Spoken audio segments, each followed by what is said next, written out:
மதிய வணக்கம் பெரியவங்களுக்கு சின்ன மருமகள். இன்னைக்கு சின்ன மருமகள் தான் அவங்க என்னென்னலாம் லஞ்ச் பண்ணிருக்காங்க நம்ம பார்க்க போறோம்.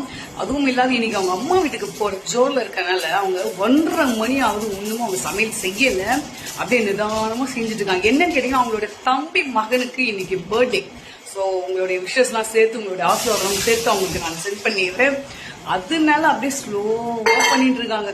பயம் கிடையாது உடம்புல. என்னடாது ஒரு ஓரத்தி பெரியமரும வந்தா கேட்பாங்களே வீடியோ போடணுமேன்ட்டு பயம் இல்லாம இன்னுமா அங்க கிச்சன்ல இதைத்து கொட்டுறதா அதைத்து போடுறதா. இப்பதான் ரசத்துல பெருங்காயத்தை போட ஆரம்பிச்சிருக்காங்க. எப்ப முடிப்பாங்க தெரியல. லஞ்ச் என்ன பாத்திரம் வாங்க. சுட சுட சாதம். இதுல நாங்க 2 விதமான வறுவல் செஞ்சிருக்கோம்.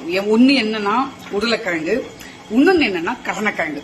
2மே கிழங்கு தான். ஆனாலும் ஒருத்தருக்கு இது பிடிக்கும், ஒருத்தருக்கு அது பிடிக்கும். அதுக்காக எதுக்கு சண்டை போட்டு அடிச்சுக்கணுமேன்ட்டு அந்த ஒரு பெருந்தன்மைக்காக செஞ்சிருக்கோம். ஜாயிண்ட் ஃபேமிலினா இப்படிதான்.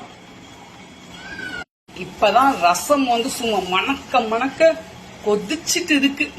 நான் சொன்னல அம்மா வீட்டுக்கு போற ஜோர்ல ரொம்ப ஸ்லோவா இருக்காங்கன்ட்டு. சோத பாருங்க, கீரை ஒன்னும் கடையில. இனிமேதான் அந்த அம்மா கடைவாங்க. கடைஞ்சிட்டு கட்ட கடன் ஓடிடுவாங்க அந்த அம்மா. எங்க ஓடுவத்திய அவங்க அம்மா வீட்டுக்கு போயிட்டு கேக் வெட்டிட்டு கேக் எடுத்துட்டான்னு சொல்லியிருக்கேன். எடுத்துட்டு வந்தாங்கன்னா கண்டிப்பா நாளைக்கு உங்களுக்கு சொல்றேன். அப்படி இல்லைன்னா அதையும் நான் உங்களுக்கு சொல்றேன். பாய், வாங்க சாப்பிடலாம்.